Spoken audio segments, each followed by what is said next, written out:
여러분들이 중요한 말씀을 많이 하셨으니까 제가 해야 할 얘기가 다 들어가서 제가 반복하지 않아도 되겠습니다. 아까 고영일 변호사하고 최인식 대표가 말씀하신 김종인이라는 사람에 대해서 한 말씀 드리겠습니다. 김종인 씨는 정치적인 경력으로 봐서 그동안 이런 식의 자리에 많이 올라섰는데 성공보다 실패가 좀 더 많았습니다. 그리고 이번도 전체적인 국면을 보자면 단일화에 문제가 되는 것이 김종인 씨였습니다. 맨 처음에 안철수 후보에게 네 하고 싶으면 우리 당으로 들어와라. 그러면 들어와라고 얘기했던 그 대표가 안철수에 있는 감정이 저 사람은 토론도 못하는 사람. 뭘 이런 식으로 사람을 깎아내리는 그 당에 들어가면 안철수가 제대로 경선을 할 수가 있었겠습니까? 그렇죠? 그냥 그 안에 싸가지고 원오브 댐으로 n분의 1로 해가지고 적당히 뭉개버리겠다는 얘기처럼 오해받을 수 있는 거 아닙니까? 그리고 최근에 이렇게 아주 그 결정적인 크리티컬한 측면에서 오하고 아니 싸움하는 거 모르는데 왜 김종인 씨가 나서서 이래라 저래라 합니까? 이것이 문제가 됐어요. 그래서 저는 김종인 씨가 4월 7일까지 이제 임기가 정해져 있는데 이 국면을 해결하는 가장 결정적인 방법은 오늘 김종인이가 사퇴하는 것입니다. 그러니까 안철수 후보가 자기가 상당히 불리하다는 조건을 다 받았어요. 왜냐면 자기 안 받으면 자기도 역사 죄인이 된단 말이야. 이기고 지고 간에 받았어요. 그러면 저쪽도 그에 상응하는 예우가 있어야 될 거 아닙니까? 그래서 오세훈 후보는 그래도 10% 유선을 5%까지 내렸죠. 성의를 베풀었어요. 그러니까 이 문제에 대해서 지금 문제를 해결해야 할 것은 이걸 정말로 감동적으로 모든 국민에게 감동을 줄 수 있는 아이템은 김종인의 오늘 사퇴입니다. 제가 이 말씀을 강조하고 싶고요. 그 공교롭게 어제 나오는 여론조사를 보니까 유선 전화를 포함시키면 오세훈이 이기고 유선을 빼고 완전히 무선으로 하면 또 안철수가 이기더라고요. 그게 참 오묘한 셈본인데 그런데 그런 것을 가지고도 유선을 선택하고 심지어 그 선거를 책임진다는 안철수 측의 서울시당위원장이라는 사람은 유선을 50%를 넣어도 받겠다 이러고 나오더라고요. 그래서 성명서가 방금 여기 왔습니다. 와서 뭐 꼭 읽을 필요는 없습니다만 자기는 어떤 경우가 돼도 유불리를 따지지 않고 단일화시키겠다. 그래서 늦게나마 그런 문제에 대해서는 안철수 후보의 용단을 높게 평가합니다. 아까 또 조금 시간이 지났다는 얘기도 있긴 있습니다만은 이런 것이 어떻게 시간이 빨리 정해지겠습니까? 그래서 지금 여기 주장을 보면 이런 게 있습니다.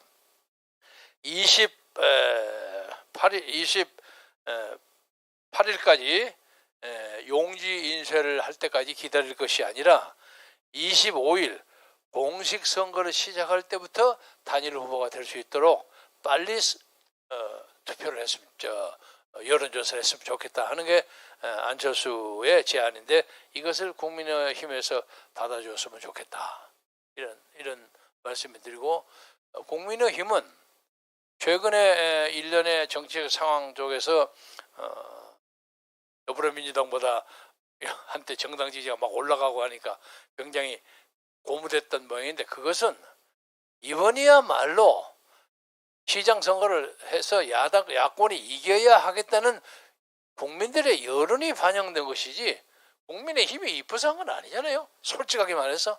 그래서 그동안 국민의힘이 정말 국민의 심지어 국민의 암이라고까지 평가를 받았습니다. 그래서 그 점을 생각해서 국민의힘은 겸손해 주시기를 진심으로 바라고 양 정당이 전부 다 국민 팔아먹는데 국민을 팔려면 진짜 국민을 위해서 노력해 주기를 바랍니다. 말씀을 정리하면서 제가 드리고 싶은 것은 이제 지는 사람 여론조사에서 지는 사람에게 안철수 후보는 그 얘기를 했습니다만은 오세훈 후보도 그랬으면 좋겠어요. 지는 사람의 참모들을 많이 넣어서 국정에 뭐 부시정을 시킨다거나 뭐 이런 것을 좀 공개적으로 얘기하는 방법이 있지 않을까. 그렇죠? 그러면 적어도 간접적으로 그 시정에 좀 참여한다는 그런 메시지를 전달했으면 좋겠고, 또 지금 문제가 되는 예를 들면 LH 사태, 토지주택공사 사태라는 게 이 선거의 가장 중요한 변수로 남아있는데, 지금 28번의 문재인 정부가 발표한 그 소위 주택 문제에 대해서 이게 전부 엉터리예요. 전부 엉터리인데 이것을 원천적으로 까부시겠다는 과감한 정책의 발표가 있어야 한다고 봅니다. 그런데 지금 너무 조심스러워서 안 하는 것 같은데 이제는 그것을 해야 할 때라고 생각합니다. 그리고 또 하나는 박원순의 성폭력 문제 때문에 어저께인가 그 피해자가 참을 수 없어서 나와서 기자회견 하지 않았습니까? 그런데 이 박영선이라는 사람은 그래도 개인적으로는 역량 있는 정치인이라고 생각했는데 언어가 엉망이에요. 얼마 전에는 대한민국이 얼마나 자랑스러운 나라냐. 왜? 그러니까 문재인 보유국이기 때문에. 문재인을 대통령으로 모시고 있는 나라가 얼마나 자랑스럽냐. 아니 이런 논리를 하더니 요새는 박원순 하는 게 정신이 없어. 정신이 없고 박원순인지 박영선인지 애매해요. 이게 아바타 비슷하고. 그리고 그 성폭력 문제에 대해서 직간접으로 관계하고 있는 뭐 국회의원, 무슨 뭐 변호사, 그리고 뭐 시장, 뭐 진선미 뭐 등등 사람, 그런 사람들 전부 공동 선대위원장. 이 사람 정신이 있어 없어?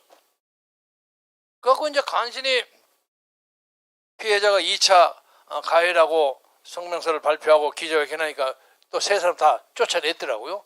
근데 쫓아냈지만 그 사람들이 관계를 하리라고 봅니다. 근데 그 사람의 멘탈리티가 문제야. 이런 사람을 가지고 선거운동을 하려고 해요. 그래서 우리가 지금 서울 시내 24개 선거구, 구청에 24개죠? 27개 하나 빼고 전부 그쪽이죠. 그래서 이 시정부의 공무원 조직이라는 것은 거의 완벽하게 더불어민주당이 장악하고 있습니다.